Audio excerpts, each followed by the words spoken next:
115 people gone, without a trace, without a scream, without a grave.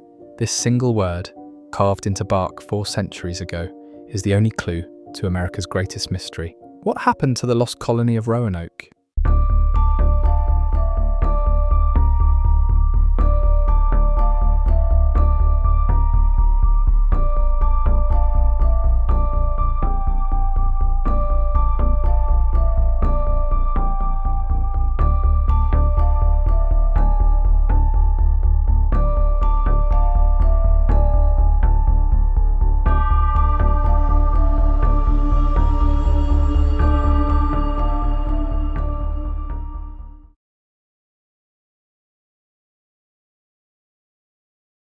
(1587), England dreams of empire. While Spanish conquistadors plunder gold from Aztec temples, the northern reaches of America remain virgin territory, ripe for English conquest. Sir Walter Raleigh, Queen Elizabeth's silver-tongued favourite, envisions English dominion over vast American territories, but his first colonial attempt ended in disaster. Starving soldiers fled Roanoke Island in 1586, abandoning their settlement after alienating indigenous tribes through murder and theft. Raleigh's second attempt would be different. No more fortune-seeking soldiers. Instead, entire families, 115 men, women, and children, ready to build permanent lives in the New World. Leading them, John White, an artist whose sketchbooks captured the wonders and terrors of America. Among the colonists was White's pregnant daughter, Eleanor Dare. Her unborn child would become Virginia Dare, the first English child born in America. But first, they had to survive. The colonists' destination was Chesapeake Bay, far from the scene of previous failures. But their Portuguese pilot, Simon Fernandez, had other plans, claiming his ships were needed for privateering against Spanish treasure fleets. He marooned the families on Roanoke Island, the very site of the previous disaster. What they found was ominous. The fort abandoned, buildings partially dismantled, and one skeleton in the undergrowth, skull cracked, ribs bearing the telltale marks of bladed weapons. Violence had already claimed this place. Despite this grim discovery, the colonists had no choice. They began rebuilding the very settlement that had already proven itself a death trap. As Eleanor Dare's pregnancy advanced, the colonists faced an impossible reality. They were utterly alone, thousands of miles from help, surrounded by hostile forces. On August 18th, 1587, Eleanor Dare gave birth to Virginia, the first English child born in America. Her cries echoed across an island that seemed to swallow all human sound. The birth should have symbolized English permanence in the New World. Instead, it felt like a desperate gamble, a tiny life cast into an uncertain future, facing dwindling supplies and growing isolation. John White made a decision that would torment him forever. He would return to England to arrange support, leaving his daughter, his granddaughter, and 115 colonists to fend for themselves in the wilderness. Before departing, White established a code. If forced to abandon Roanoke, the colonists would carve their destination into a prominent tree. If they left under pressure or danger, they would add a Maltese cross. These arrangements, made with the best intentions, would become the source of endless mystery. As White's ship disappeared beyond the horizon, the colonists faced a world that operated by rules entirely foreign to English sensibilities. Massive bears crashed through underbrush, panthers screamed like tortured souls, wolves prowled with yellow eyes reflecting flickering watchfires, but the smaller creatures proved deadliest. Mosquitoes rose from marshes in clouds, so thick they resembled living smoke, each bite carrying fever and wasting diseases that could fell a strong man within days. Yet the greatest challenge wasn't environmental, but human. The memory of Ralph Lane's disastrous tenure poisoned Anglo-Indian relations. Lane's men had murdered Chief Wingina during a supposed peace negotiation, burned villages, stolen food, and alienated every indigenous community within 100 miles. To the south lived the Croatoan people, inhabitants of what would later be called Hatteras Island. Unlike their Socotan neighbours, the Croatoans had maintained cordial relations with the English, their chief Manteo, had actually travelled to England, where he learned the language and observed European customs. Spanish ships regularly patrolled these waters, their captains under strict orders to destroy any English settlements they encountered. The Spanish viewed English colonization as both territorial violation and threat to their treasure fleets. As months passed without word from England, the colonists' situation grew desperate. Supplies dwindled, tools broke, isolation deepened. The psychological toll was perhaps greatest of all. These were people who had never been more than days from a major English city, now separated from home by thousands of miles of ocean and months of dangerous travel. The sound of axes echoing through forest took on ominous quality as colonists began to disappear. At first, these disappearances seemed explicable: hunting accidents, encounters with wildlife, occasional defection to indigenous communities. But as the pattern continued, a more sinister possibility emerged. By spring 1588, the original 115 colonists had been reduced to fewer than 100. Those who remained had begun adopting native practices out of necessity, slowly, almost imperceptibly, beginning to think like people who belonged to this land rather than merely occupying it. John White's journey to England began with high hopes and ended in crushing frustration. The England he returned to was a nation preparing for war, its resources marshalled against the approaching Spanish Armada. White's pleas for relief fell on deaf ears as the country braced for invasion. The Armada's defeat in 1588 should have opened new possibilities for colonial ventures. Instead, it ushered in an era of intensified privateering. English captains turned to the lucrative business of intercepting treasure fleets, profits far exceeding anything gained from supporting struggling settlements. White found himself trapped in bureaucratic nightmare. Raleigh, his patron, had fallen from royal favour following his secret marriage, stripped of court influence and facing potential imprisonment. Raleigh could provide little assistance to White's increasingly frantic efforts. The few ships White secured invariably found excuses to pursue more lucrative activities. Captains would agree to transport supplies to Roanoke, then detour to attack Spanish vessels, claiming profits from such raids were necessary to fund the colonial mission. Meanwhile, disturbing rumours reached English ears. Spanish prisoners spoke of successful raids against English installations. Indigenous traders told conflicting stories, some claiming massacre, others insisting absorption into native communities, still others maintaining the colonists had simply vanished without explanation. Finally, in March 1590, White secured passage on a privateering expedition. The agreement was hardly ideal. He would be allowed to visit Roanoke only if time and circumstances permitted. The expedition's primary mission remained capturing Spanish prizes. The voyage began promisingly, but soon devolved into familiar frustration. The expedition spent months cruising Caribbean waters in pursuit of Spanish ships. By the time the fleet turned north toward Carolina, hurricane season was approaching and crews were growing restless. White's anxiety reached fever pitch as the familiar outline of the Outer Banks appeared. The islands looked exactly as he remembered them, but this very sameness filled him with dread.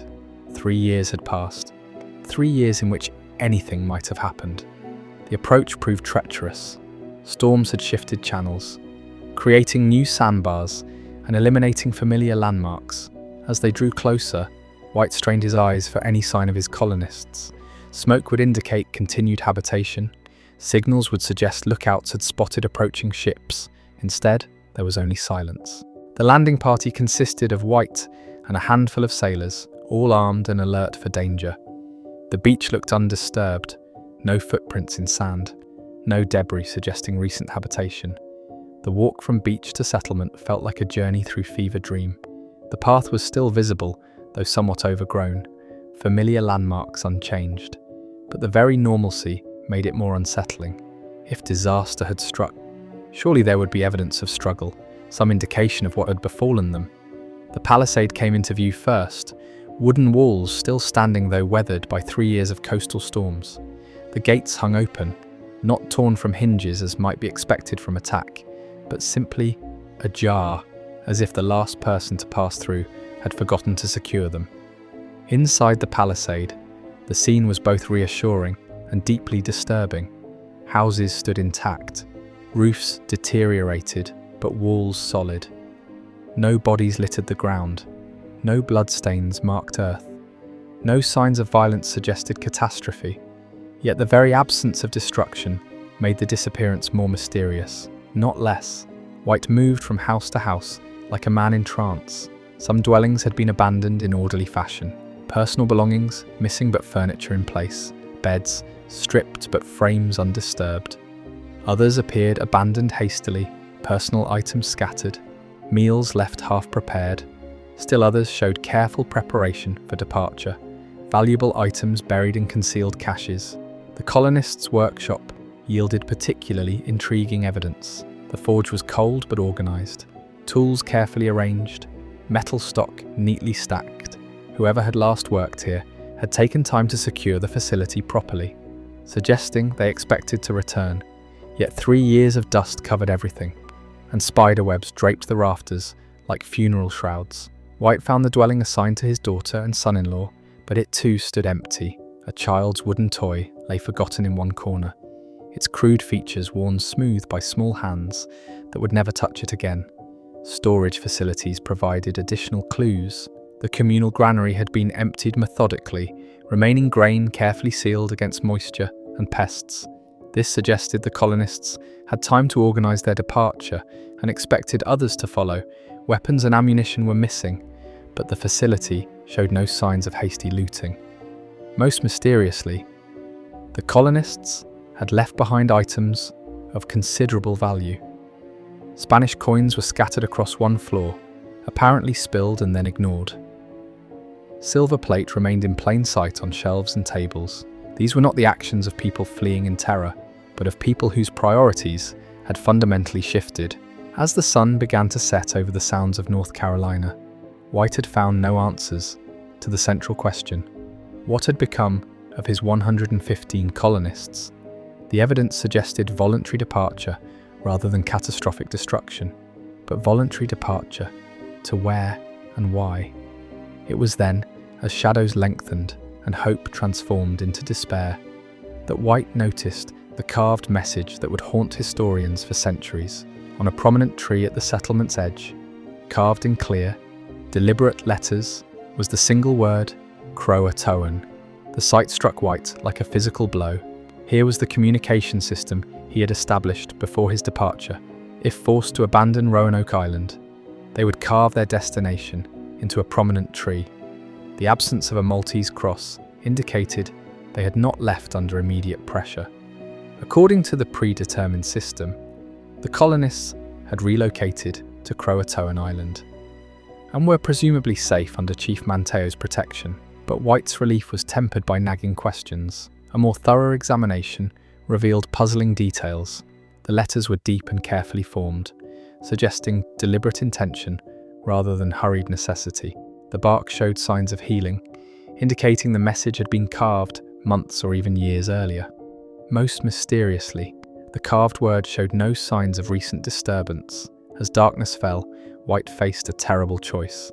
The storm season was approaching, and the ship's captain was expressing concerns about remaining in these dangerous waters. The logical course was to sail immediately to Croatoan Island and search for the colonists there, but the same storms that made the current anchorage dangerous would make the waters around Croatoan Island virtually impassable. The captain's decision was final. They would wait for better weather before attempting to reach Croatoan Island. But that weather never came. White's last sight of Roanoke Island was of the abandoned settlement disappearing into morning mist, its empty houses and silent workshops a monument to dreams that had somehow gone terribly wrong. The carved message in the oak tree remained visible until the last moment, its stark letters offering both hope and despair in equal measure. What White could not know was that he would never return to these waters, never learn the fate of his daughter and granddaughter, never solve the mystery that would make his name synonymous with one of history's most enduring enigmas.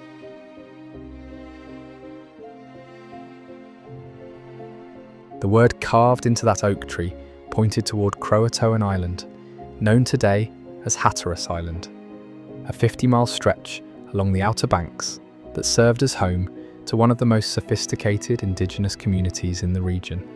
The Croatoan people had developed a maritime economy based on fishing, shell fishing, and salvage of ships wrecked on the treacherous Diamond Shoals.